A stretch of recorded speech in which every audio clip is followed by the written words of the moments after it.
தக்கிடஜோ தக்கிடஜோ தக்கிடஜோ இப்படி தான் பாட்டு இருக்குது. இதுவும் பாட்டு தான். வெத்தலை போட்ட பத்தினி பொண்ணு சுத்துது முன்னாலே பாட்டு தான்.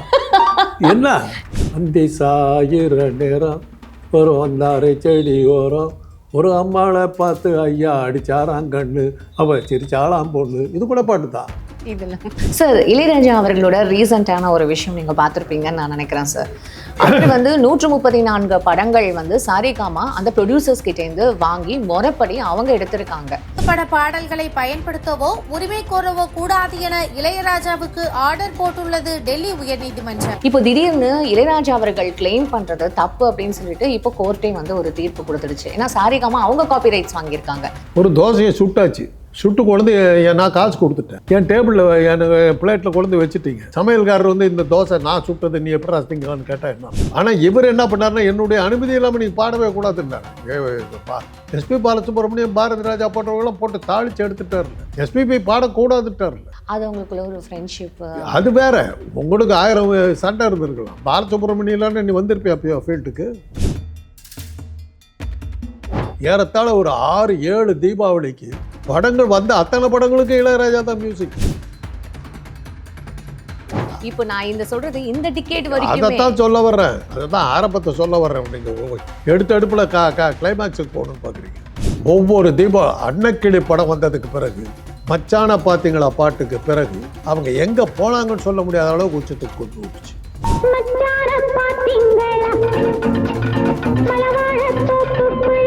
பராசக்தி வசனங்கள் வந்து யாரும் பேசக்கூடாதுன்னு சொல்லி கலைஞர் காப்பிரைட் வாங்க முடியுமா?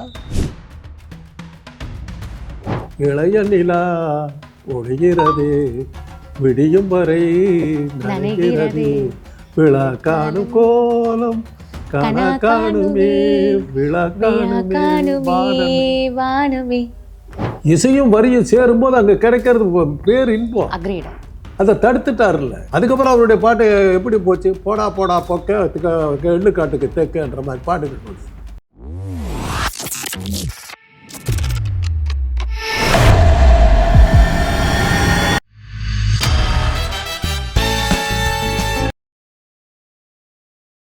பிபிடி சினிமா நேயர்கள் அனைவருக்கும் வணக்கம். இன்னைக்கு நம்மளோட டாக்டர் காந்தராஜ் சார் தான் நினைஞ்சிருக்காரு. நிகழ்ச்சிக்கு போகலாம். சார் வணக்கம் சார்.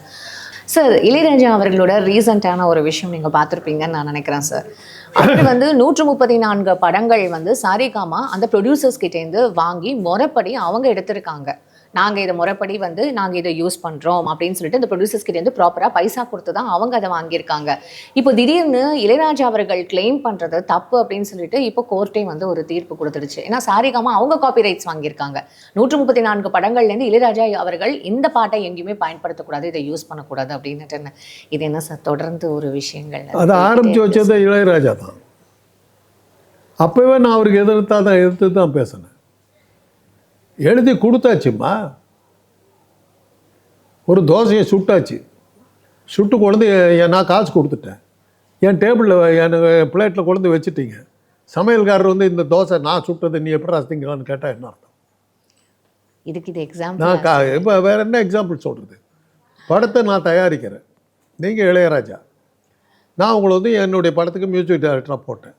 மியூசிக் போட்டிங்க, 4 பாட்டு போட்டிங்க, 4 ரெக்கார்டு பண்ணி கொடுத்துட்டீங்க, காசு கொடுத்துட்டேன். அப்போ அது எனக்கு சொந்தமாக உங்களுக்கு சொந்தமா? உங்களுக்கு தான் சொந்தம். அப்புறம் அதுக்கப்புறம் காப்பி ரைட் எனக்கு வேணும்னு கேட்டால் என்ன அர்த்தம்? இதை தான் நான் கேட்டேன். காப்பி ரைட் நீ எப்படியா கேட்கலான்னு கேட்டேன். நீ வித்துட்ட, இலவசமாக போட்டு கொடுத்துட்டு நான் காப்பி ரைட்டில் பார்த்துக்கிட்டு போயிருந்தாக்கா வேற கதை. சரி, இப்போது மற்ற மியூசிக் டைரக்டர்ஸ் புத்தகங்கள் கூட அப்படிதாம்மா. காப்பிரைட் இது வந்து ரீப்ரிண்ட் எடுக்கணும்னாக்கா அந்த புத்தகத்துக்கான உரிமை வந்து அவங்க இது பண்ணுறாங்க, ஏன்னா அவங்களே பப்ளிஷ் பண்ணுறாங்க. சார் இளையராஜா அவர்களுக்கு ஸ்டார்டிங்கில் அந்த நாலேஜ் இல்லை, அவருக்கு இதை பற்றின ஒரு தெளிவான புரிதல் இல்லை.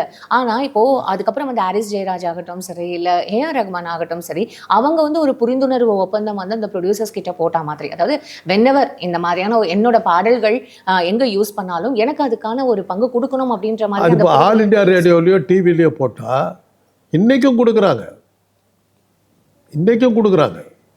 அரசாங்க இதில் வந்து நீங்கள் போட்டிங்கன்னா அந்த காப்பிரைட்டுக்கான ஒரு பணம் கொடுக்குறாங்க. சரி, அது எப்போ எல்லாத்துலேயுமே உண்டு. ஆனால் இவர் என்ன பண்ணார்னா என்னுடைய அனுமதி இல்லாமல் நீங்கள் பாடவே கூடாதுன்னாரு. எஸ்பி பாலசுப்ரமணியம், பாரதி ராஜா போன்றவங்களாம் போட்டு தாளித்து எடுத்துட்டார்ல. எஸ்பிபி பாடக்கூடாதுட்டார்ல. அது உங்களுக்குள்ள ஒரு ஃப்ரெண்ட்ஷிப். அது வேற. உங்களுக்கு 1000 சண்டை இருந்திருக்கலாம். பாலசுப்ரமணியம்லாம் நீ வந்திருப்பியா அப்போ ஃபீல்டுக்கு? அன்றைக்கி அந்த பையன் தானே உங்களுக்கு ரூம் கொடுத்து படுக்க வச்சு இது பண்ணி, பாரதி ராஜா வந்து ஒரு 2 ரூபா கொடுத்து செலவு காசு கொடுத்து அதில் வாங்கி தின்ன ரொட்டியில் தானே நீ வாழ்ந்த. சரி, இப்படிலாம் நீங்கள் பேசணும். ஆமாம், அப்படி தான் எடுத்து பாருங்களேன். கங்கை மரம் எழுதியிருக்காரு எல்லாத்தையும். எஸ்பிபி இல்லைன்னாக்க பாரதி ராஜா, அவங்க ஊருக்கார பாரதி ராஜா ட்ரக் இன்ஸ்பெக்டராக இருந்தவர். அது தெரியுமல்ல? இது தடுப்பூசி போடுற இன்ஸ்பெக்டர். அந்த அந்த இதாக இருந்தவர் அவர். அவரை வந்து மெட்ராஸில் வந்து நல்லா இது பண்ணிட்டு இருக்காருன உடனே இவங்கெல்லாம் கிளம்பி வந்து அந்த ஒன்று கொடுத்தனத்தில் இவங்க அத்தனை பேரும் ஒன்றா இருந்தாங்க. பக்கத்து ரூமில் வந்து எஸ்பி பாலசுப்ரமணியம் எல்லாம் ஒன்றா இருந்தவங்க. அதில் எஸ்பிபி தான் இருக்கிறத கொஞ்சம் வசதி. அப்போ தான் பாரதி ராஜாவுக்கு வந்து இந்த தாகம்ங்கிற படத்தில் வந்து டெப்டி அசிஸ்டன்ட் டைரக்டராக போஸ்ட் கிடச்சி அவர் ஓரளவுக்கு செட்டில் ஆகுறாரு. அப்போ தான் இவங்க வந்து சேர்ந்தாங்க, அண்ணன் தம்பி 3 பேரும். பாஸ்கர், அமர் சிங்கு, ராஜேஷ், டேனியல் ராஜையா 3 பேரும் வர்றாங்க. டேனியல் ராஜா அப்புறம் இளையராஜா ஆகிறார். கிறிஸ்தவர்கள் 3 பேரும்.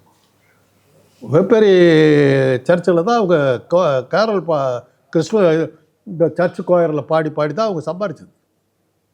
அப்படி தான் வந்தாங்க. அந்த இடத்துல கோயர் பாடிக்கிட்டு இருந்த அறிமுகம் ஆனவங்க தான் என் கிளாஸ்மேட்டு டாக்டர் கிரப்பு. அவன் தான் அண்ணே அண்ணே பாட்டு பாடினவன். அங்கே தான் அவனை கண்டுபிடிச்சார் அவர். இதெல்லாம் எங்களுக்கு அந்த காலத்துக்கு தெரியும். இவங்களை எப்படி தெரியும்? டேனியல் ராஜா வந்த காலத்துக்கு தெரியும், அமர்சிங் இருந்த காலத்துலேயே எங்களுக்கு தெரியும் அவங்கள. சரி சார், அதெல்லாம் விட்டுருங்க, அதெல்லாம் வேறு விஷயம். காப்பி ரைட்டுங்கிறது வந்து இவர் கேட்டபோது அன்றைக்கி பெரிய ரகலை நடந்தது. அன்றைக்கி ராஜாவை வந்து அடிச்சுக்கிறதுக்கு ஆள் கிடையாதுங்க. அதாவது ஒரு ஏறத்தாழ ஒரு 6-7 தீபாவளிக்கு படங்கள் வந்த அத்தனை படங்களுக்கு இளையராஜா தான் மியூசிக். சார் நீங்க அந்த காலகட்டம் கேளுங்க. இப்போ நான் இந்த சொல்றது இந்த டிக்கெட் வரைக்கும் அதைத்தான் சொல்ல வர்றேன். அதைத்தான் ஆரம்பத்தை சொல்ல வர்றேன். நீங்கள் எடுத்த அடுப்பில் கிளைமேக்ஸுக்கு போகணுன்னு பார்க்குறீங்க. ஒவ்வொரு அன்னக்கிளி படம் வந்ததுக்கு பிறகு, மச்சான பார்த்தீங்களா பாட்டுக்கு பிறகு அவங்க எங்கே போனாங்கன்னு சொல்ல முடியாத அளவுக்கு உச்சத்துக்கு கொண்டு விட்டுச்சு. ஒவ்வொரு தீபாவளியிலும் பொங்கல்லையும் வெளியாகிற படங்களில் 7 படம் ரிலீஸ் ஆகுதுன்னா 5 படத்துக்கு இளையராஜா மியூசிக். அது அவங்களோட ஒரு திறமை தானே சார். அது எப்போ போச்சுன்னா கொஞ்சம் கொஞ்சமாக மற்றவங்க இவருடைய அதுக்கப்புறம் இவர் வச்சதான் சட்டங்கிற மாதிரி ஆச்சு. எந்த அளவுக்கு போச்சுன்னா, கலைஞர் குடும்பத்தை சேர்ந்த ஒருத்தர் வந்து ப்ரொடியூஸ் பண்ணார் படத்துக்கு. அதுக்கு இளையராஜா தான் மியூசிக்கு. சிச்சுவேஷன் சொல்லலை, எந்த இடத்துக்கு பாட்டு வேணும்னு சொல்லலை, இளையராஜா புக் பண்ணியாச்சு. அந்த அந்த கலைஞர் குடும்பத்தை சேர்ந்தவரை கூப்பிட்டாரு, ஒரு கேசட்டை கொடுத்தாரு. இதில் 6 பாட்டு இருக்குது, இது யூஸ் பண்ணி கேட்டார். நான் சிச்சுவேஷன் கூட சொல்லி இதுக்கு தகுந்த மாதிரி சிச்சுவேஷன் எழுதுட்டார். இதுக்கு தகுந்த மாதிரி சிச்சுவேஷன் அந்த அளவுக்கு அவர் கமெண்டில் இருந்தார். இது என்னுடைய அனுபவத்தில் சொல்கிறேன் சார். அவருக்கு அந்த அளவுக்கு ஒரு அனுபவம், அந்த அளவுக்கு இருந்தவர்னா அப்புறம் தான் அவர் என்ன பண்ணார்னா காப்பி ரைட்டுக்கு போனார். இவரை விட பல பெரிய சாதனைகளை செஞ்சவங்க கே வி மகாதேவன், விஸ்வநாதன், ராமநாதன் இவங்கெல்லாம் ஒன்றும் கேட்கலம்மா காப்பி ரைட்டு. என்ன தயார் பண்ணி கொடுத்தாச்சு. பராசக்தி வசனங்கள் வந்து யாரும் பேசக்கூடாதுன்னு சொல்லி கலைஞர் காப்பி ரைட் வாங்க முடியுமா? என்ன கணக்கு சொல்கிறீங்க? ஏன் புத்தகங்களை வந்து பல நூல்களை வந்து அரசோடைமையாக்குறாங்க? கல்கியினுடைய நாவல்களை எல்லாம் ஏன் அரசோடைமையாக்குனாங்க? யார் வேணாலும் பப்ளிஷ் பண்ணலாம், அதுக்கு கவர்மெண்ட் பணம் கொடுத்துரும். ஆமாம் சார், அது மாதிரி பண்ணிக்கிறாங்க. இல்லாட்டி நீங்கள் வந்து இது பண்ணும்போது கல்கிக்கு நீங்கள் பணம் கொடுக்கணும். கரெக்ட். அது ஏன்னா அவர் கல்கி தன்னுடைய புத்தகத்தில் எழுதின கதை. Correct sir. அவருடைய ப்ராப்பர்ட்டி நீங்கள் எடுக்கிறீங்க, நீங்கள் கொடுக்கணும். இங்கே என்னன்னாக்கா, நான் ஏற்கனவே முதல்ல சொன்னேன், நான் படம் எடுக்கிறேன், நீங்கள் இளையராஜா, உங்களுக்கு நான் என்ன மியூசிக் டைரக்டராக போட்டிருக்கேன், என் படத்துக்கு பாட்டு போட்டீங்க, 6 பாட்டு போட்டீங்க, அதுக்கான காசை வாங்கிட்டீங்க, அதோட உங்களுக்கு எனக்கு கனெக்ஷன் முடிஞ்சு போச்சு இல்லை? அதுக்கப்புறம் அந்த பாட்டில் எனக்கு உரிமை இருக்குதுன்னு வந்து கேட்டால் என்ன அர்த்தம்? அதான் சார், அப்போ அவருக்கு வித்தாச்சு. அந்த புரிந்துணர்வு ஒப்பந்தம், அதுக்கான காப்பி ரைட்டு யாருக்கிட்ட இருக்குதுன்னா என்கிட்ட இருக்கு. நான் தான் ப்ரொடியூசர், நான் வாங்கி வச்சிருக்கேன், என்னுடைய சொத்து அது. சார் இப்போ அந்த ப்ரொடியூசர்ஸ் வந்து இப்போ அந்த சரிகமா அந்த ஒரு கார்ப்பரேட் கம்பெனிக்கு வித்துட்டாங்க சார். அதுக்கு தான் இவர் அவங்க வந்து 134 படங்கள் இளையராஜாவே யூஸ் பண்ண கூடாதுன்னு சொல்றது. அது ஐயா என்கிட்ட கேட்காம யூஸ் பண்ணாதேங்கிறாரு. அவருடைய ப்ராப்பர்ட்டிமா. நகையை விற்றுப்பிட்டீங்க. அந்த நகையை எடுத்து கழுத்துலேருந்து வாங்கி போட்டுக்குவீங்களா? நான் தானே செஞ்சேன்னு கேட்பீங்களா? புரியலையே. இன்ட்ரிகோங்கிற ஒரு கம்பெனி ஆரம்பித்தா அவங்களுக்கு தான் முதல்ல விற்றாங்க. அப்புறம் சரிகமாவுக்கு போனாங்க. அப்புறம் ராஜாவே தன்னுடைய ஒரு கேசட் கம்பெனி ஆரம்பித்தார். அதுக்கப்புறம் எல்லாமே அவங்களுக்கு தான் கொடுத்தாரு. என்னைக்கு நீங்கள் வந்து உங்களுடைய இதெல்லாம் பூரா வித்துட்டு பிறகு அது வந்து எனக்கு சொந்தம்னு கேட்டிங்கன்னா என்ன அர்த்தம்? நான் தான் திருப்பி அதை தான் சொல்கிறேன். நான் இந்த 6 பாட்டு என் படத்துக்கு வேணும்னு கேட்டால் அந்த 6 பாட்டுக்கு நீ எழுதி கொடுத்துட்ட, அதோட உன் கதை முடிஞ்சு போச்சு. காசை வாங்கிட்டதுக்கப்புறம் வித்துட்ட உன் பொருளை. நிலத்தை விற்றுவிட்டு அதில் எப்போ நண்டு விளைஞ்சாலும் எனக்கு ஒரு அமௌண்ட் கொடுன்னு கேட்டிங்கன்னா என்ன அர்த்தம்? இப்போ ஓகே சார், ஆனால் அவர்கிட்ட ஒரு பெர்மிஷன் கேட்கலாம் அப்படின்னு. எதுக்காக பர்மிஷன் கேட்கணும்? அது என்னுடைய ப்ராப்பர்ட்டிமா, அதுக்கு நீ எப்படி கேட்க முடியும்? ஒரு பொற்கொள்ளருங்கிற முறையில் நகையை செஞ்சு கொடுத்தேன். அந்த நகை என்னது? நான் தானே செஞ்சு கொடுத்தேன். திருப்பி வந்து கேட்பீங்களா? சொல்லுங்க, என்ன நியாயம்? இளையராஜாங்கிறதுக்காக பெரிய மனுஷன் ஆகிட முடியுமா? இது கேட்குறதுல நியாயம் வேணாம். அப்போ நீ காசு வாங்கிக்காமல் இருக்க. இந்த பாட்டு என்னது, உபயோகப்படுத்திக்கன்னு கொடுத்துருக்க. என் அனுமதி இல்லாமல் நீ உபயோகப்படுத்தக்கூடாது அப்படின்னு சொன்னீங்கன்னா ரைட்டு. ஒவ்வொரு பாட்டுக்கு இவ்வளோ காசு வாங்கிவிட்ட, வித்தாச்சு. அதுக்கப்புறம் திருப்பி வந்து நான் தான் இந்த என்ன கேட்க. அப்படி தான் எஸ்பி பாலசுப்ரமணியத்தை பாட விடாமல் தடுத்தார். எஸ்பி பாலசுப்ரமணியத்து மேலே எவ்வளோ அவதூறு கிளப்பினார். கொஞ்சம் நெஞ்சம் கிளப்பி என் பாட்டெல்லாம் பாடக்கூடாதுன்னு பாக்க கச்சேரிக்கு நத்தியில் ரகலை பண்ணார். வைரமுத்து அப்படி தான் பண்ணார். வைரமுத்து கேட்கலாம் இல்லை, அவர் எழுத அந்த கவிதைகள் தானே. என் கவிதை என்ன கேட்காம யூஸ் பண்ணக்கூடாதுன்னு சொல்லிவிட்டார் அவர். இது ஒரு பொன்மாலை பொழுது பாட்டு வெறும் டியூனுக்காக மாத்திரமா போச்சு. பாடல் வரிகள் வானம் எனக்கு ஒரு போதி மரம், நாளும் அது எனக்கு ஒரு செய்தி தரும், திருநாள் காலம் தேதி வரும், கேள்விகளால் வேள்விகளை நான் செய்வேன், இது ஒரு பொன்மாலை பொழுது, வானமகள் நாணுகிறாள், பேரு உடை போடுங்களேன். என்ன வார்த்தைகள்! சரி, பாடி காட்டுங்க. முடியுமான்னு தெரியல. பாடுங்க, பரவாயில்ல. இது ஒரு பொன்மாலை பொழுது, வானமகள் நாணுகிறாள், பேரு உடை போடுகிறாள். ஓ, இது ஒரு பொன்மாலை பொழுது, வானம் எனக்கொரு போதி மரம், நாளும் எனக்கது செய்தி தரும், திருநாளுகளும் செய்தி வரும், செய்திகளால் வேள்விகளை நான் செய்வேன், இது ஒரு பொன்மாலை பொழுது. என்ன வானமகள் நாடுகிறாள், வெக்கப்படுறா, வானம் வெக்கப்படுது, முகம் செவக்குது, அதுதான் செவ்வாய். என்ன கவிதை இது! எல்லாமே மியூச்சுவலி ஒரு காம்ப்ளிமெண்டான ஒரு விஷயம் தான் சார். பாடல்கள், வரிகள், அதுக்கப்புறம் அது போடுற வந்து அந்த மெட், அதை பாடுறவங்க அப்படின்னு சொல்லிட்டு எல்லாருமே இங்க வந்து அது ஒரு சேம் ஃபோக்கஸான அந்த ஒரு மைண்டோட இருந்த மாதிரி தான் சார் இந்த மாதிரியான ஒரு பாடல்கள் இப்போ வரைக்கும். வைரமுத்து கிட்ட பகிர்ந்துக்கிட்டதுனால இழந்தது தமிழ் பாடல்கள், தமிழ் இசை, சினிமா இசை. முகிலினங்கள் அலைகிறது, முகவரிகள் தொலைந்ததோ, முகவரிகள் தொலைந்ததனால் அழுகிறது, அது மழையோ? அது ஏன்டா அலையுதுன்னா அட்ரஸ் தெரியாமல் அலையுது. அது அட்ரஸ் தெரியலன்னு சொல்லிட்டு அழுகுது, அதுதான் மழை.